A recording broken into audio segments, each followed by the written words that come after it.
Bismillah walhamdulillah wassalatu wassalamu ala rasulillah wa ala alihi wa ashabihi wa mawala ma'badu. Yang saya hormati pengurus besar Al-Jamiyatul Wasliyah Pak Haji Abdul Ghaifa Irahab MSP. Yang saya hormati Ustaz Anas Abdul Jalil, dan yang saya hormati adik saya Ustaz Munawar Khalil dari Lubang Buaya, bapak-bapak, ibu-ibu, hadirin wal hadirat, warga atau masyarakat Kapling PGRI. Sebenarnya saya tadi tidak ada kata sambutan, tapi karena didaulat ya sedikit saja. Tadi disebutkan saya sebagai ujung tombak daripada pengembangan organisasi Al-Jamiyatul Wasliyah yang berskala nasional di Jakarta. Saya datang ke Jakarta tahun 74, tanggal 28 November 1974. Memang diutus oleh organisasi Al-Jamiyatul Wasliyah untuk mengembangkan pendidikan organisasi tersebut yang berada di Jalan Kaimas 441 Matraman, Jakarta Timur, dan sampai sekarang masih saya geluti karena prinsip saya tidak ada batas berdakwah dan memberikan pendidikan kecuali kita sudah tidak mampu atau sudah berpulang ke rahmat Allah. Saya datang ke Jakarta tahun 74, ketika itu umur saya 22 tahun. Sekarang saya di Jakarta sudah 46 tahun, termasuk di Bekasi maksudnya. Jadi sudah lebih lama hidup di ibu kota dan Bekasi daripada di kampung halaman. Kalau saya pulang kampung, itu teman-teman saya sudah nggak ada. Saya pun bingung kalau pulang itu mau berteman sama siapa. Kalaupun ada anak muda sekarang, kalau tidak ditanya bapaknya siapa, saya nggak kenal. Kenapa? Karena sudah lebih lama di rantau, dan saya sudah berprinsip tidak akan pulang kampung kecuali sifatnya berziarah atau sekedar melepas rindu. Di Bekasi sudah 25 tahun dan saya merasa nyaman tinggal di sini. Masyarakatnya bagus, kompak, dan jauh dari keributan suara-suara bising kendaraan yang berlalu lalang. Tidur siang kalau tidak terdengar suara alarm, insya Allah tidak bangun-bangun karena jauhnya suara-suara keributan. Terkait dengan acara malam hari ini, malam ketiga daripada berpulangnya ke rahmatullah istri saya, Umi daripada anak-anak kami, Hajjah Maisun binti Mar Hasan, tentunya saya sebagai suami, anak-anak sebagai anak dari istri saya. Pertama, di satu sisi memang kami bersedih, tapi di sisi lain kami merasakan bahagia. Di sedih, tidak ada manusia yang tidak sedih ketika berpisah dengan orang yang selama hidup selalu berdampingan. Saya hidup bersama dengan istri selama 42 tahun. Kemudian selama itu pula mengharungi kehidupan dunia begitu keras, berjuang untuk bisa mapan hidup, sama-sama kita berjuang.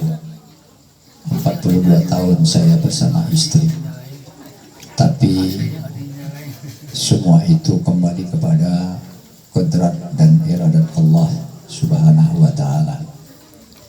Seperti yang sering saya sampaikan, kita boleh mencintai sesuatu, kita boleh mencintai orang yang kita cintai, Tapi di balik cinta kita itu ada yang maha mencintai orang yang kita cintai itu, yaitulah Allah Subhanahu wa Ta'ala. Karena itu kapanpun Allah memanggil orang yang dicintainya, kita sebagai manusia tidak bisa menghalanginya. Termasuklah saya sering memberikan nasihat, tapi hari ini, malam ini justru saya diberi nasihat. Itulah namanya hidup. Tidak selamanya kita memberikan nasihat, ada saatnya kita pun harus menerima nasihat.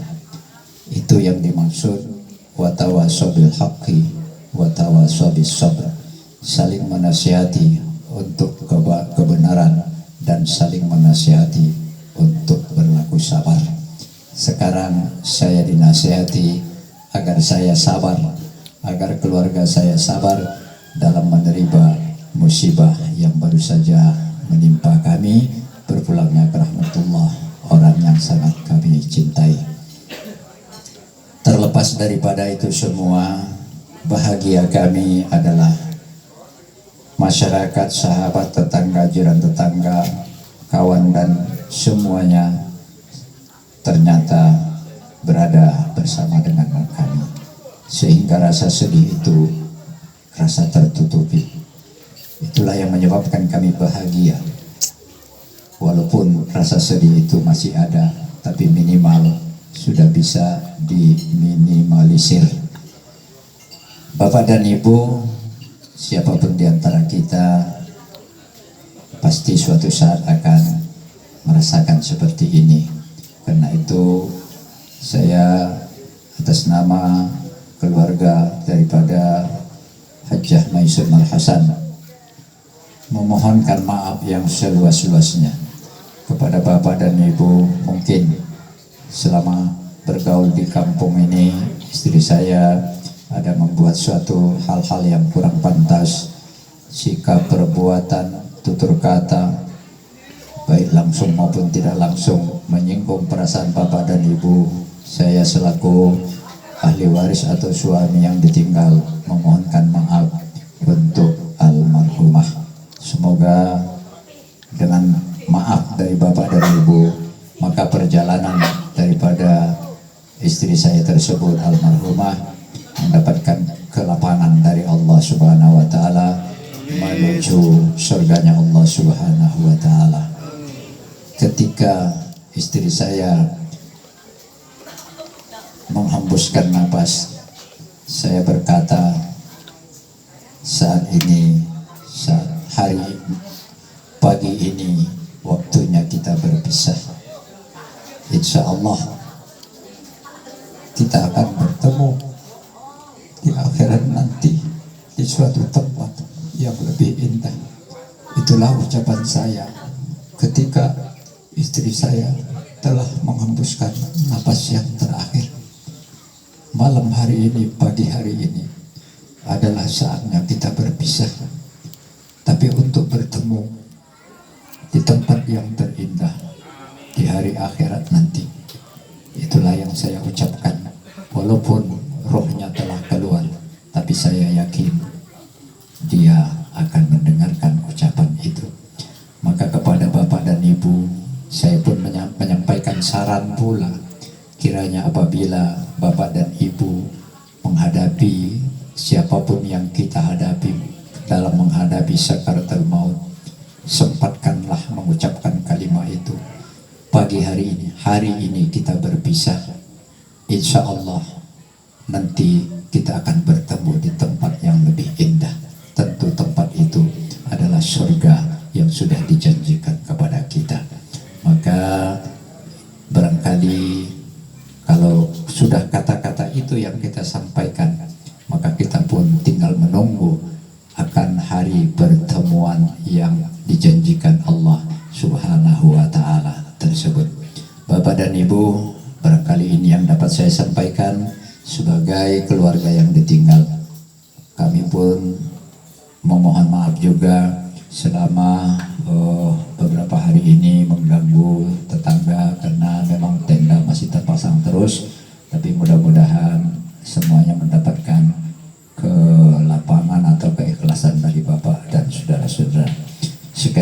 kasih ibu-ibu juga yang sudah bersusah payah membantu kami dalam mengatur segalanya urusan dapur, terutama waktu itu kami mengucapkan terima kasih Bu, karena tanpa ibu-ibu kami tidak bisa berbuat apa-apa Bu ya.